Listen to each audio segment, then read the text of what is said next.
સમાજના ઉત્થાન માટે કંઈક ઊભું થાય એવો પ્રયત્ન કરીએ। અહીંયા કંઈક આપણા વિસ્તારના લોકોને તકલીફ પડતી હોય તો બધાય કોઈ એક વ્યક્તિને આખા વાવ થરાદ બનાસકાંઠાને તકલીફ પડી છે એવી યુનિટી એકતા રાખો, જેનાથી આજે મારા ઉપર તકલીફ છે, કારણ તમારા ઉપર હશે, પણ જો આખો જિલ્લો ભેગો થઈને આના આપણા ખુદના ઉપર વીતી રહી છે એવી ભાવના હશે તો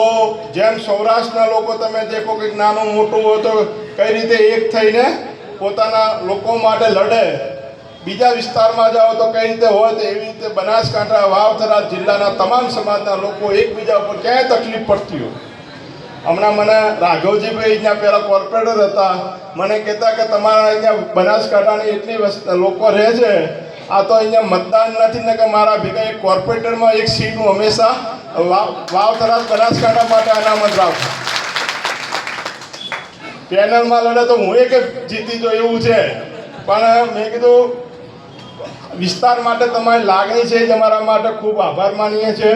અને જે લોકો અમારા બનાસકાંઠા વાવ થરાદના વિસ્તાર માટે લાગણી રાખતા હશે તો કદાચ મતદાન અમારું નહીં હોય, પણ જે અમારા વિસ્તારના લોકોની લાગણી રાખતા હશે એમના માટે વગર મતદાનની મહેનત કરશે તો એ ઘણું પરિણામ લાવી શકશે। એટલે આ તાકાતવાળા એટલું પાણીદાર વિસ્તારના લોકો અહીંયા રહેશે। ફરતી આપ સૌને ટૂંકી નોટિસમાં મળવાનું થયું, તમારા કામકાજના સમયમાં પણ તમે હીરા ઘસીને આવ્યા છો તો મોડું થયું હશે, બીજા વ્યવસાયમાં હશો તો અડધે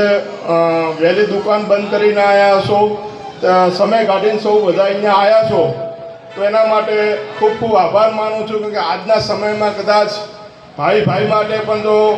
વગર કામના કોઈ સમય બગાડીને આવતો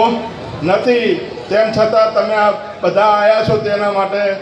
ફરતે હાથ જોડીને આભાર માનું છું। અને આયોજન કરનારા સૌ મિત્રોનો પણ હું આભાર માનું છું કે ખાલી 4-5 જણને ફોન કર્યા અને એના ભાગરૂપે પણ આટલું સરસ મજાનું કાર્ય પહેલાં બીજી વાડી રાખી હતી, પણ ત્યાં આગળ માઇક સિસ્ટમની કંઈક ના પાડે કે અહીંયા માટે માઇક સિસ્ટમની ના છે એટલે તરત ફરતી બીજી આ વાડી રાખી અવ્યવસ્થા થઈ જશે તો પણ મેં આપ સૌની માફી માંગવા છે ને ફરતી સૌ આયોજકોનો વાવ થરાદ બનાસકાંઠા જિલ્લાના સર્વ સમાજનો આભાર। ખૂબ ખૂબ ધન્યવાદ આદરણીય ગુલાબસિંહજીનો સભાને માર્ગદર્શન રૂપ અને વિચાર પ્રેરક સંબોધન આપવા બદલ। આ સભા તરફથી હરેક